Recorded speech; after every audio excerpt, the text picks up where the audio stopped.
No, 83% were identified as civilians by the IDF, according to Israeli papers. Everyone check that out. Yeah, everyone can Google it. You have no argument because the truth is on my side, and I know that's so difficult. So stop embarrassing yourself. In this heated debate on Piers Morgan Uncensored, Anna Kasparian fiercely defends herself against accusations of anti-Semitism while challenging criticism directed at Ms. Rachel over her Gaza advocacy. As tensions rise, Anna delivers a series of sharp responses that spark one of the most intense discussions on free speech, double standards, and the Israel-Gaza conflict. Let's watch the clip info and I will give you my thoughts towards the end.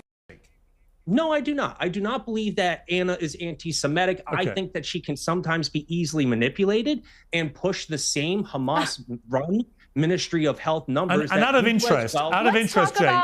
And Jay, before Anna, I'll come to Anna. I'll let you respond. Let's talk about data. No. I get to respond to that. Let's talk about data from the IDF, the IDF's internal data.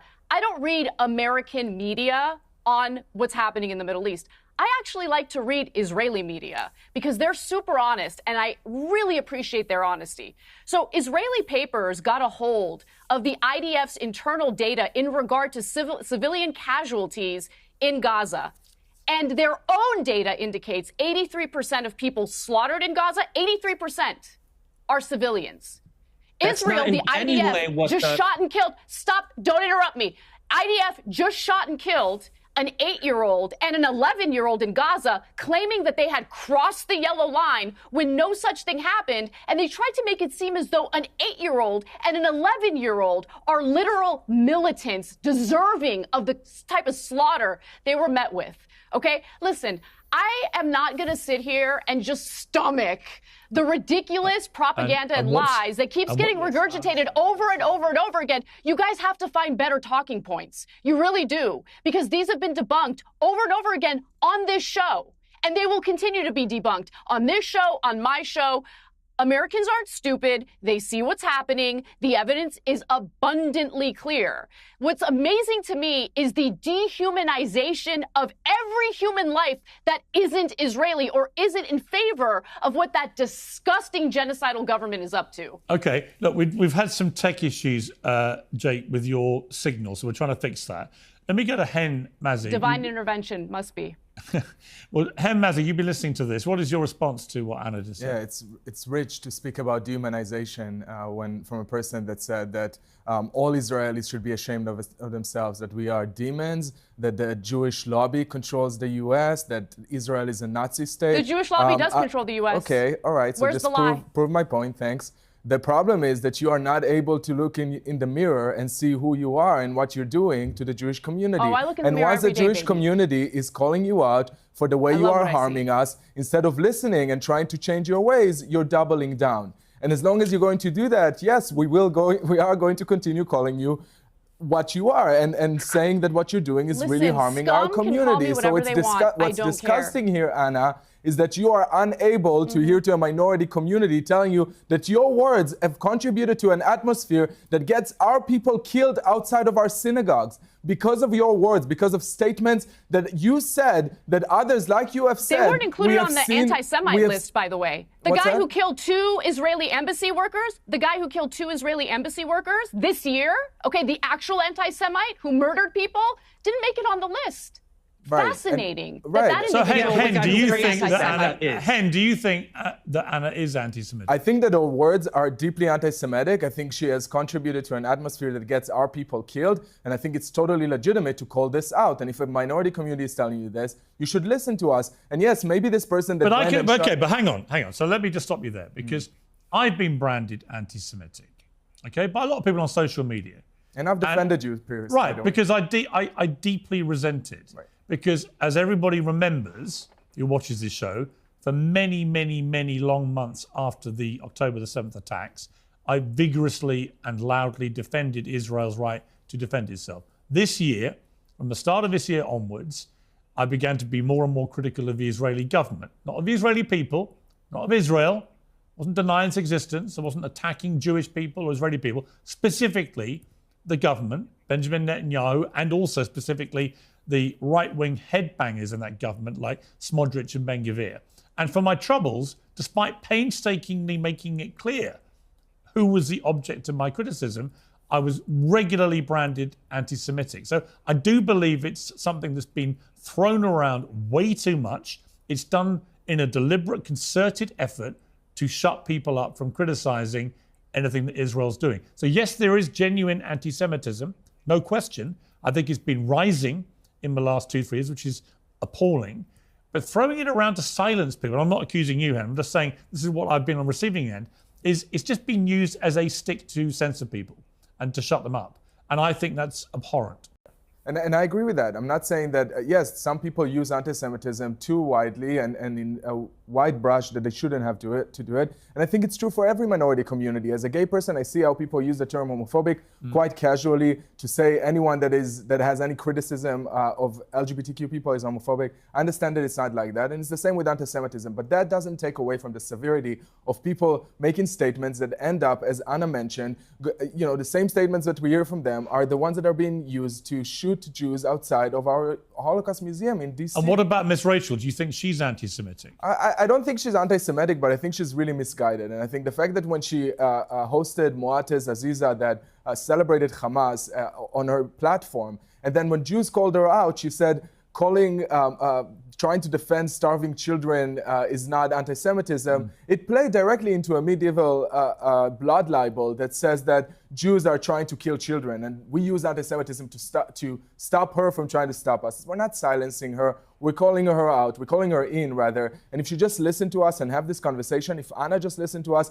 and have a conversation instead of screaming every time she hears Jewish person criticize her, I'm sure that next year she wouldn't be on the list. Well, let me read Miss Rachel's response on Instagram to this nomination. She said, I'm so thankful to Jewish organizations, rabbis, friends, colleagues, and family for standing by me. I'm against anti-Semitism and all forms of hate and racism. I'm incredibly proud of my work to help Palestinian children. With 20,000 Palestinian children killed, most child amputees in modern history, homes, schools, hospitals bombed, 17,000 orphans, everyone should be speaking out. She also went on CNN's Amanpour show and told Christian Amanpour some more of her thoughts about this. This was 2 months ago. Let's take a look. What was it that made you step out and support these children in Gaza? How could I not, seeing what was happening on our screens, hearing from Save the Children who had firsthand accounts, knowing that so many children were losing their lives. It's up to over 18,000 children. So as an early childhood educator, I know what children need. They need food. It's being blocked. They need water. It's being blocked. They need to be in school. Their schools have been bombed. They need medical care. I know what children need to thrive, and I know what holds them back. And it was very clear to me, along with so many others in our country and around the world, that it's so critical to speak up. And she also addressed the criticism she'd faced. This was before this new nomination came out. Were you ever worried? Because even before you spoke up, it was a hornet's nest of controversy. The idea of speaking up for, let's face it, Palestinian children after October 7th. I'm not an expert in that area, but I knew that I'm an expert in child development. I have 2 masters in education. I've worked with children my whole life for 20 years. Seeing the images of the children, there was no question that it was the right thing to say something. Okay, so Jake, when you hear what she says there and you read her statement, she's very keen to stress she's not anti-Semitic. She doesn't hate Jewish people. So why would she be targeted in this way? Well, we've already discussed it. When you are a children entertainer and you bring somebody on who glorifies a day in which 38 children were murdered, well, we're going to have some questions as to. But I've had people. But my response to that is, I've had many guests on here, on the pro-Palestinian side, not who've glorified October the 7th, but certainly who've refused to condemn it. So does that make me anti-Semitic for giving them a platform? No, you're a journalist. You're not a children's entertainer, although sometimes it can get pretty childish on this show. But that's not the case here. And if we're talking about anti-Semitism and what actually constitutes anti-Semitism, we already have something on this show where Anna says that 83%, that's just those who were identified. That is a misleading statistic. And either Anna, You know No, it's not. how to read 83% of those slaughtered in Gaza were identified as civilians by the were IDF. identified. So you're not reading the statistic correctly. So no. 83% were identified as civilians by the IDF, according to Israeli papers. Everyone check that out. Yeah, everyone can Google it. You have no argument because the truth is on my side, and I know that's so difficult. So stop embarrassing yourself. All right, Anna, let me ask you though. Anna, let me ask Anna this. No, hang on. Let me ask Anna this question. Was it unwise of Miss Rachel to be so outspoken about this? Not because she's not entitled to, or it's not an incredibly important issue, but the fact she is a children's entertainer with a huge, huge audience. Was it unwise of her to get overtly political like this? The days of Zionists bullying Americans into silence is over. Put that in your pipe and that's a different question, though. I'd like to read a quote. Oh, that was great. I'd like to read a quote. Yeah, the biggest bully on the internet is talking about bullying. Give me a break. Miss Rachel is an American, God bless her. And as an American, she is afforded the freedom to speak out against injustice as she sees it. So do I think it's wise? No. Obviously, I think it's wise. No one's doubting her right. I think it's wise. No one's doubting her right to say it. Yes. But it's whether it's... Answered your question, I think it's wise. Because they're going to call everyone an anti-Semite. What would you say as long as you're not bowing down to the government of Israel, they're going to call you an anti-Semite. Right. They don't even care about the value of Jewish lives here in the United States. Okay, but Anna, if those Jewish individuals are critical of Israel, Anna, it's all about Israel. Right. This is about an ideology, not about an identity, a heritage, a religion, or an ethnicity. Okay, but if Make sure you realize that. Okay. But if it was weaponizing anti-Semitism for Israel's purposes is so disgusting. But if it was a children's entertainer who was pro-Israeli, oh, Anna would have. What would you say? And be honest about this.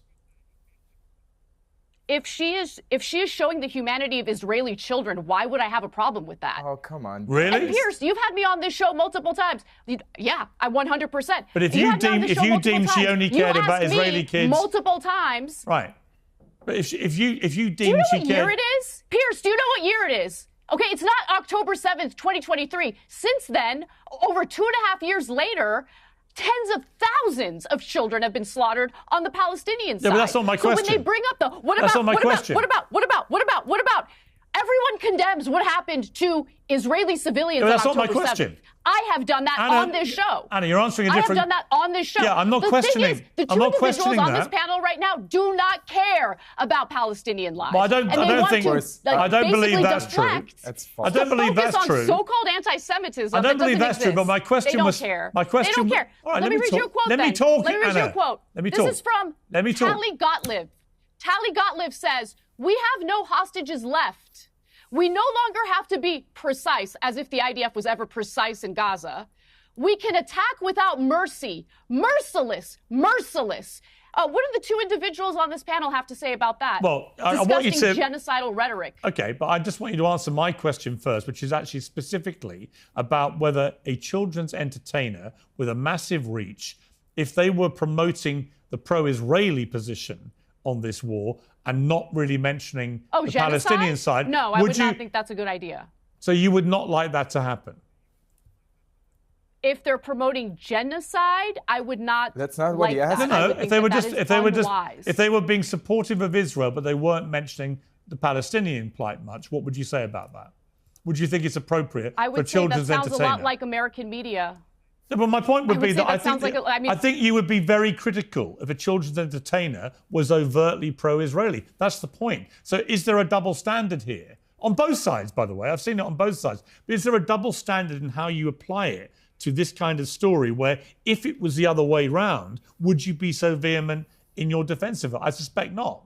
This was one of those debates where emotions ran high, but important questions were raised from all sides. Anna Kasparian's strongest moments came when she challenged broad accusations and pushed for a distinction between criticizing a government and targeting a group of people. At the same time, her critics argued that language and rhetoric can have wider consequences, which is why these discussions remain so contentious. What made this debate stand out was that it went beyond politics and touched on free speech, media responsibility, and the limits of public criticism. Whether you agree with Anna or not, She came prepared with arguments and evidence that forced the conversation into deeper territory, rather than staying at the level of simple accusations. Ultimately, debates like this show how difficult it has become to discuss the Israel-Gaza conflict without strong disagreements. The key takeaway is that open discussion, factual evidence, and careful distinctions matter if people hope to have productive conversations on such a